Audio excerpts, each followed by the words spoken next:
canal Palavra e Família. Hoje nós temos convidados muito especiais, a família do pastor André e a Bianca.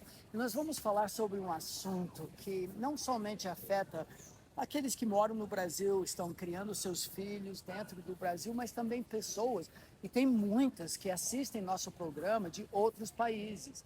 Mas às vezes os próprios filhos crescem sem falar português quando são criados no exterior, e são poucos que de fato passam essa habilidade de ser bilíngue, ou no caso de vocês, trilíngues. Por favor, se apresentem.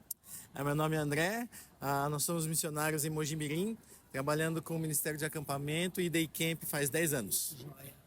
Bianca, você foi criada aonde? E fale da sua experiência da língua alemã. Então, eu falo alemão, eu fui criada numa colônia alemã, perto de Curitiba, uma colônia bem pequenininha, e a minha primeira língua é o alemão. Então, a gente em casa falava só alemão, entre as irmãs, né, e os pais.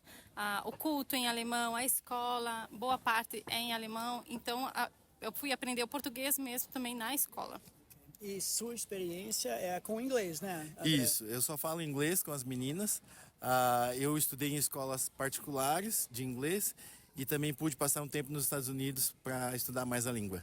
E a língua comum de vocês é português. As crianças estão sendo alfabetizadas em português, moram no Brasil, mas ao mesmo tempo, vocês acharam importante repassar as suas outras línguas para as crianças. Por que isso? A gente sempre tinha como propósito dar o maior número de ferramentas possíveis para as nossas filhas, para que elas sejam úteis no reino. Então, poder ensinar essas línguas para elas foi uma maneira que a gente encontrou de fazer isso. Legal. E, Bianca, como você faz isso com as crianças em casa? Quando você fala alemão com elas? Então, eu falo só alemão com as três. No começo eu acho que a gente achou um pouco difícil, porque o André não fala o alemão. Então, quando a gente achava necessário, eu traduzia. Hoje, a Johanna já traduz. Então, ela fala, mamãe, como é assim? O que é isso? E ela traduz e fala pro André em inglês o que a mamãe falou. Então, mas eu acho que não é... Depois de um tempo, a gente vai se acostumando e a gente vai se encaixando, vai entendendo um pouquinho. Eu aprendi muito inglês com as crianças, e eu acho que o André já entende muito bem o alemão por causa das crianças. E esse é um fator que leva muitos a não falarem em casa, porque o cônjuge não fala, mas não tem sido um fator limitante para vocês. E André, você que fala inglês com as crianças, mesmo que a Bianca não entenda tudo isso, como e quando você faz isso? Eu só falo inglês com elas o tempo todo. Português eu só falo com a Bianca, mas com as meninas falo em inglês, canto em inglês, tudo em inglês com elas. Okay.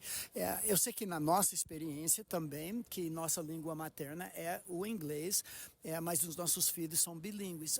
Uma coisa que nós observamos é que crianças que crescem ouvindo duas línguas começam a falar mais tarde, só que de alguma forma espetacular. Quando começam a falar, falam as duas línguas e sabem com quem falar. Tem sido a sua experiência? Pode falar sobre isso?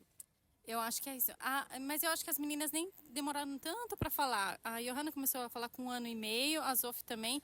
A Johanna nunca misturou os idiomas, ela falava certinho alemão comigo e o inglês com o André. A Zof já dava uma misturadinha. Mas hoje elas brincam com as 3 línguas, ou cada boneca fala com uma língua. Essa boneca fala português, essa boneca fala alemão, essa boneca fala inglês. Então elas entenderam que existem 3 línguas, existem 3 padrões diferentes e que elas sabem falar essas 3 línguas. Uma coisa que, com nossos amigos que moram no exterior, achamos um pouco triste quando não fazem isso. As crianças, por exemplo, não sabem falar com os avós, voltam para o Brasil e não conseguem comunicar. Mas qual desafio vocês dariam para esses pais, até mesmo pais que só falam uma língua, como ajudar os filhos a adquirirem mais nesta idade tenra em que se adquire muito mais fácil? Algum desafio? Eu acho que para os pais que falam uma língua e a criança não fala a língua dos avós, isso é uma perda tremenda.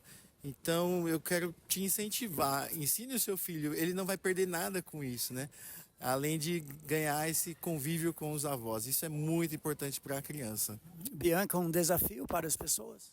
Então, no nosso caso, as meninas não falavam o português em casa, né? Mas os pais e os irmãos do André falavam português. Então, a gente incentivava eles a falarem português porque elas começavam a entender. Elas ainda não verbalizavam, não falavam, não se comunicavam. Mas a gente via que elas conseguiam fazer. Então, dá certo. Eu acho que se comunicar e ensinar essa língua para que elas tenham esse convívio com os parentes que talvez não falem o inglês ou outro idioma, porque é rico, né? É uma vivência que elas precisam também. Então... Eu acho que todo mundo quer ouvir vocês falando com as crianças, perguntando alguma coisa. André, começa você em inglês. Eu acho que uma ideia boa, talvez... Não, pera aí. Eu quero que você fale inglês agora com as suas filhas para ver se elas entendem. So, what do you think about to speak the Bible's verse from Nehemiah 8:10? Do you remember? And do not be grieved, for the joy for the joy of the Lord of the Lord is... Your... your strength. Okay. Und jetzt wollen wir eins auf Deutsch. Wollen wir Psalm 106,1? Halleluja. Halleluja. Lobt Lobt den Herrn, dankt den Herrn, denn er ist gut. Seine Gnade hört niemals auf. Psalm 106, Eins. 1. Sehr gut. Muito obrigado pelo tempo de vocês. Um ambiente um pouco diferente, em pleno shopping. Foi o único lugar, né, entre as nossas casas para fazermos essa filmagem. Espero que dê certo, que Deus abençoe, que você seja encorajado na medida do possível. Não é para todo mundo, mas de ajudar seus filhos já desde cedo a adquirirem mais habilidades e nesta área da língua também extremamente importante. E para nossos amigos que assistam em Libras, já é também uma forma de expressar-se em outra língua, ensinando os filhos a sinalizar. Fazer tudo isso também é muito importante. Um grande abraço e até a próxima vez.